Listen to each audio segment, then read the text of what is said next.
What's up, everybody? It's your boy, Kakarot, bringing you another Dragon Ball Super episode review. This week's episode, episode 62, I Will Protect the World. Trunks' furious superpower explodes. This episode was awesome, and there's a lot more if you read into it, which I'm going to explain. Good episode. Let's get into it. So, it starts off with Trunks' new transformation. I love they're keeping the Super Saiyan blonde hair with this. He's not, going the whole God route. He's discovered another form, so to speak, of the original, the blonde, the golden hair Super Saiyan. That's my favorite. I love it. I love the Super Saiyan transformation. I don't want to say it's my favorite. It's not the best well thought out one. There was no, death, so to speak, but it was still really, really good. I love it. Usually starts off with the usual Dragon Ball fashion where you hold your own, land some blows, but ultimately get beat down, and that's the way this transformation goes.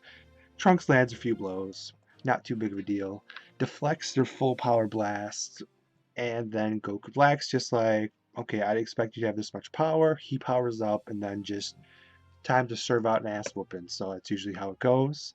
Vegeta obviously just gets kicked to the side like he's nothing. Now, this is, strike number one, so to speak, of Vegeta in this episode, kind of pushing him over the edge as far as not being useful anymore.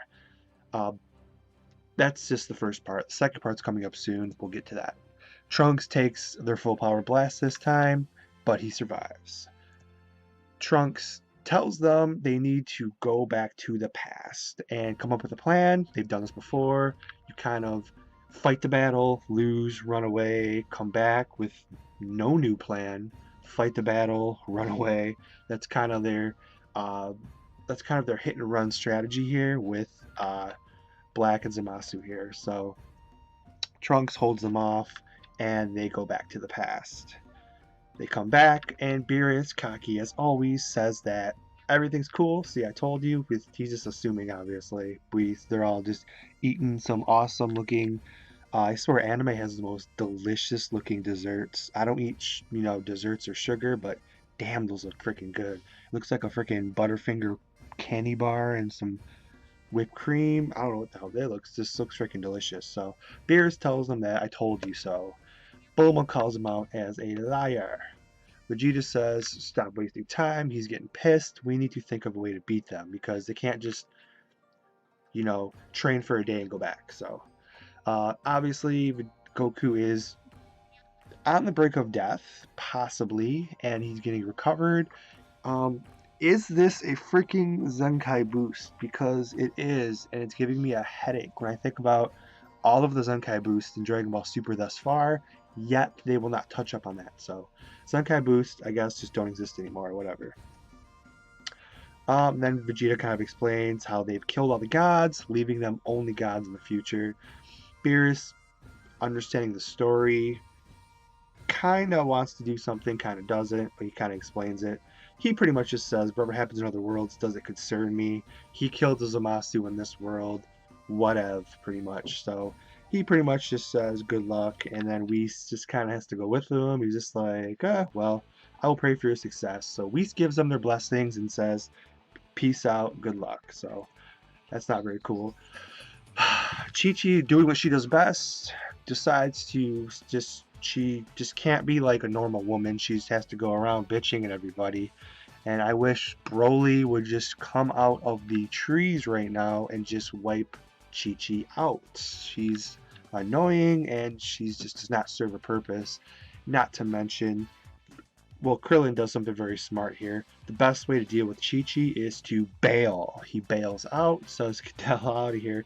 I mean, his wife number 18 used to be really mean, but she was actually pretty cool in Dragon Ball Super thus far. Remember that interaction with Trunks? She was actually really nice and cool, so that's good.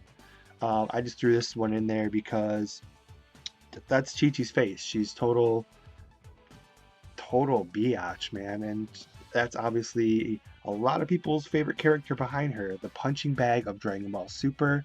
It is Gohan. He is a total, she's a total nerf to Gohan. I'm not never really a Gohan fan.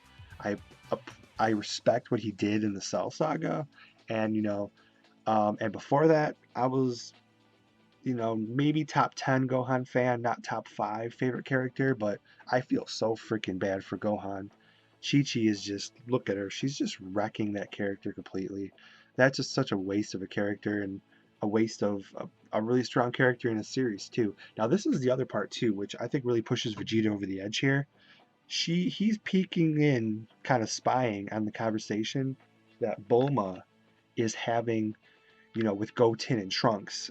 Instead of saying, leave it to my husband, he'll think of something, she's just doing the usual since the very first episode of Dragon Ball. She's just saying, leave it to Goku, leave it to Goku, leave it to Goku. Obviously, Vegeta is his biggest rival, obviously. He's never been able to catch him. He arguably has passed him a few times, which I know he has, but listening to your wife tell you that, oh, like maybe it's like your good friend who you hate, but he's still a friend, Vegeta and Goku, listening to your wife say, oh, let's leave it all to Goku, let's leave it all to Goku, that really is like a shot. That's a big shot, and that really, really pissed off Vegeta. And that's going to pay dividends in the end, but let's keep moving. So, and then Chi-Chi kind of sees that, hey, here you are. What have you been doing? You have a freaking hole in your shirt. Looks like you've been wounded. And then Goku pretty much explains, oh, I got beaten up by me. So that is kind of the interlude to Bulma pretty much telling everybody the truth of what they have been doing. So we get this funny little, obviously little minifigure, cartoonish type explanation, which kind of explains everything we already knew, which was still kind of funny to see. But and then Piccolo throws down an idea. There was only one way. Now without the spoilers I unfortunately had to see on Facebook, which I hate Facebook. I need to never go on it. Um, we already knew what was coming. The Mokuba. Ooh, spoiler, like everybody didn't know. But there is one way. First thing that popped into my head was fusion, obviously. That still will be a fusion in the future. I That's definitely gonna happen. But for now, he says the Mokuba. So for those of you who don't know what the Mokuba is, please, please go watch the original Dragon Ball anime. I've seen the original Dragon Ball anime through as many times as Dragon Ball Z, so that's a lot. I know all the episodes, all the characters. I've seen the Mokuba. It was used, a few times in original Dragon Ball anime. If you have not seen the real Dragon Ball anime, go give it a chance. It has slower parts than Dragon Ball Z. It's only 153 episodes, but it really is a really well thought out story with like each saga is just better than the one before it. It's really, really freaking good. Please watch the original Dragon Ball if you don't know what the Mokuba is.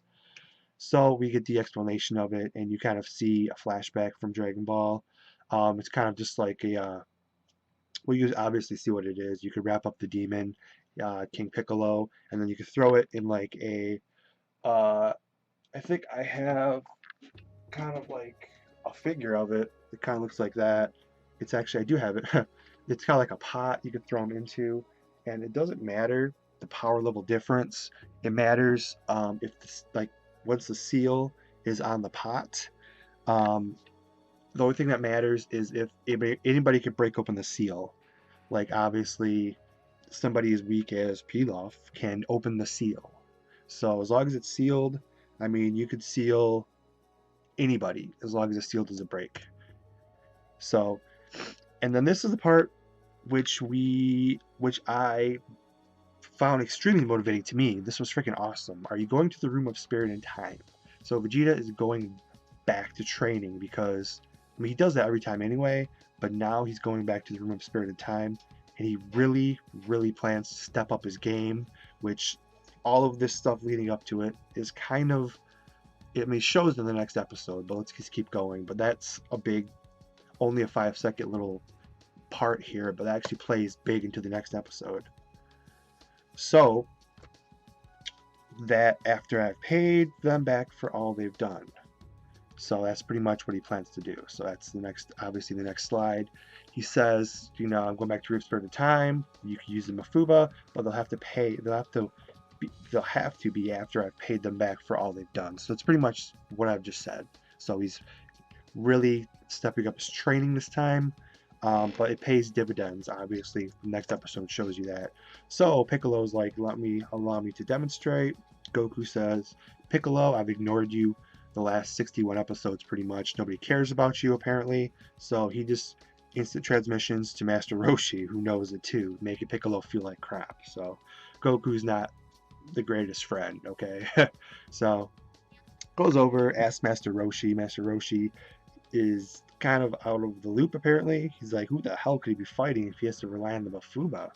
And how come they've never used the Mokuba since the original Dragon Ball? I mean, it's something that they could have possibly used, I don't know.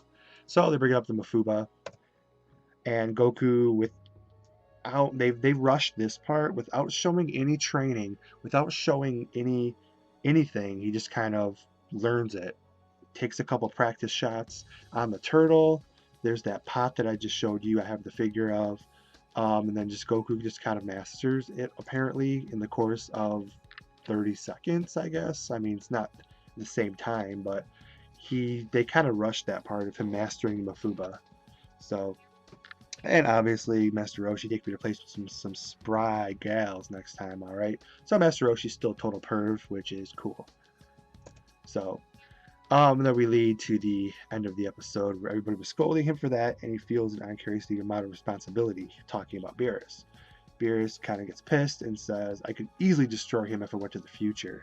But he pretty much explains that gods cannot cross, you know, he's a god of destruction, he cannot cross the time stream. So I was wondering that too. That'd be freaking awesome to see Beerus kind of go into the future and help them fight, but he cannot cross the time stream. So he has his rules. So he says, you know, so they're like, okay, I understand. I can't ask you gods for help. I shall deal with it. So I personally see him eventually possibly giving his other earring away very soon. I just kind of have a hunch, but we'll talk about that down the line. And sorry to have kept you waiting, Zamasu Black. So we get into next week's episode where it shows Trunks with and back and forth with Black. So episode 63 shows kind of got Zamasu and Black fighting Trunks, obviously still. Trunks, you know, semi-holding his own. And then we see, show them the results of your training. So possibly Vegeta, with that training and Zenkai Boost not existing, so Goku has remained the same, possibly Vegeta has passed him here, and he's showing the results of his training, and he is actually keeping up. So it's kind of, this episode is being a huge Vegeta fan, and that I went through all of Dragon Ball Z. I made a compilation, like 30-minute compilation of all of the training scenes of Vegeta that I have on my computer, that I do to music, that I watch pre-workout sometimes. This upcoming episode could be one of my favorites. So don't disgrace the cells of Saiyans. The curtain rises on Vegeta's intense battle. So this is like Vegeta's comeback. This is where Vegeta could finally be landing some blows, and you know, hopefully they show his training. That's all I care about. Hopefully they show his training in the time chamber, and is maybe a possible, I mean, they just keep doing transformations like crazy, so why not give Vegeta another one? So huge Vegeta fan, love this upcoming episode. So that's gonna do it for this review. Don't forget to like, comment, tell a friend, subscribe. Chapeau.